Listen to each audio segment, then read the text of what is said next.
This is One on One.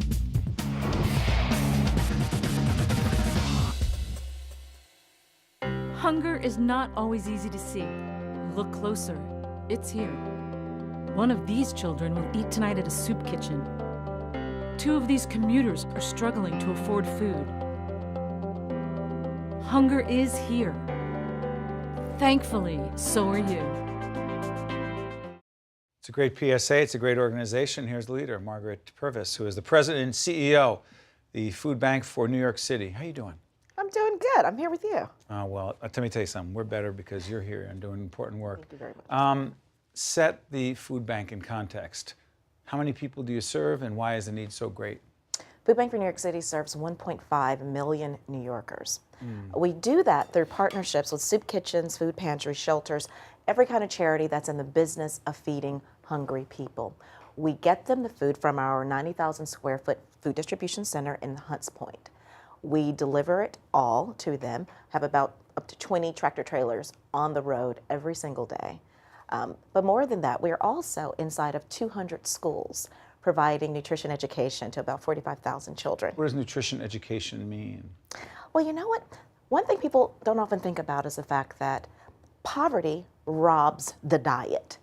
And it robs the diet of a lot of things that, nutritionally powerful for children to grow. So you'll have people that grow up saying, I don't like this and I don't like that, but primarily it's because they never had it. That's right. So we make sure that we go into the schools, and not just any schools, we go into schools in some of the poorest communities in our city.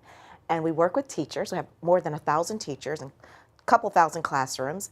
And we are teaching them how to put nutrition into regular curriculum. And we expose the kids to different foods, vegetables. But when you get a kid involved in preparing things, they're much more likely to actually eat it. And then we also work with the schools to work with the parents, and we teach them. How'd they get you? How do they get? How'd they find you? Me? Food Yeah. Bank? I worked at Food Everybody's Bank. got a story. How'd they find you? Well, you know what? This is actually my second go-around at Food Bank. Is that right? Yeah, I had the great privilege of working with Lucy Cabrera, Dr. Cabrera, who was the president for 23 years. She hired me as a 28-year-old. She taught me food banking. She was tough, but I loved every second of it, because let me tell you something, that woman knew this business through and through. Is it a business? You call it food banking. What is the business of food banking? Well, we work on behalf of government, companies, individuals, all for families. We are the largest food bank in the country, sitting right here in New York City. We are distributing 72 million meals every single year. We are doing this with some of the best technology in order to make that warehouse run.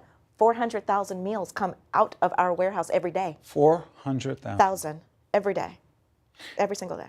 How many people on your team, paid and volunteers? Oh boy, our staff between our 3 locations, Harlem, we have a soup kitchen and pantry. We have an administrative office in the financial district, and of course the warehouse. We have over 150 people that work at the food bank. You are and thousands of volunteers. So it's interesting, being a CEO, you have to be involved not just in the day-to-day management, but you're also a fundraiser. Oh yeah.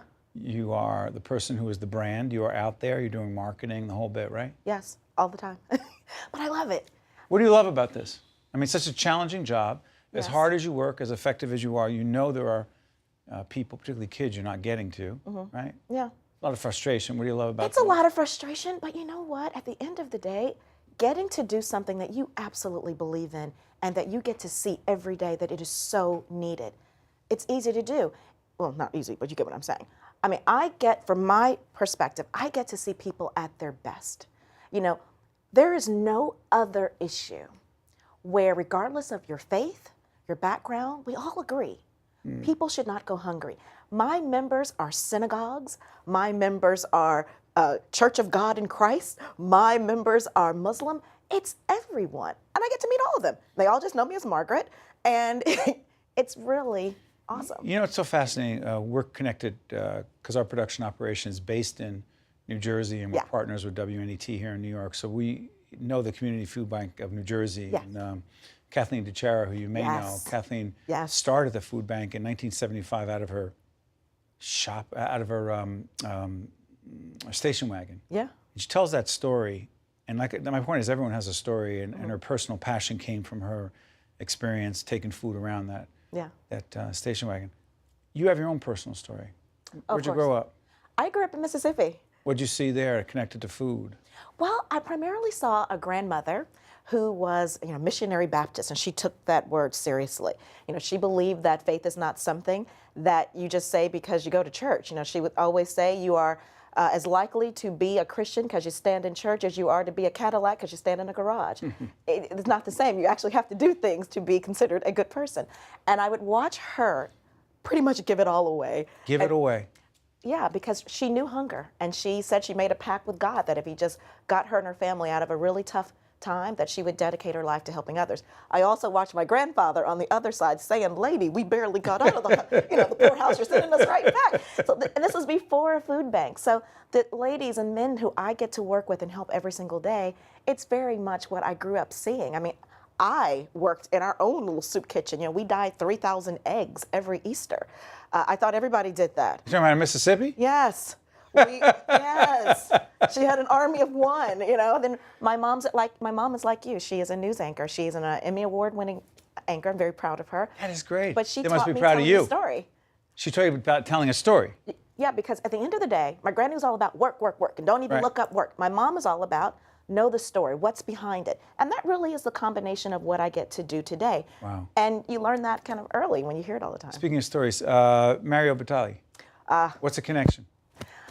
We love Mario Batali. He's our board member, and he's not a board member whose just name is on something. What does he do? He's really involved. I mean, the cook shop program I was telling you about, he wanted to help us take it out of just the school, but to go to soup kitchens and pantries and go to the poorest families to allow them to cook with their kids too.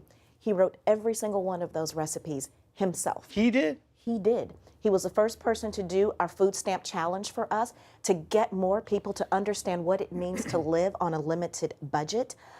He speaks about this issue and works as passionately as I do.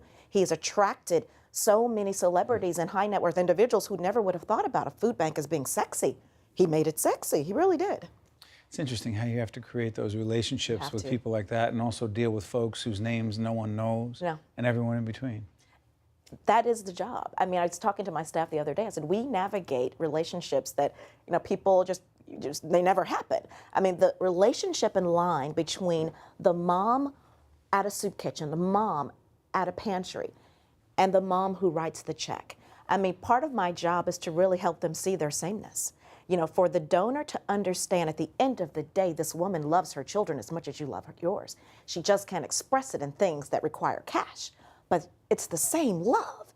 So imagine if you love your kids the way you do and you can't show it by feeding them the things you want them to eat.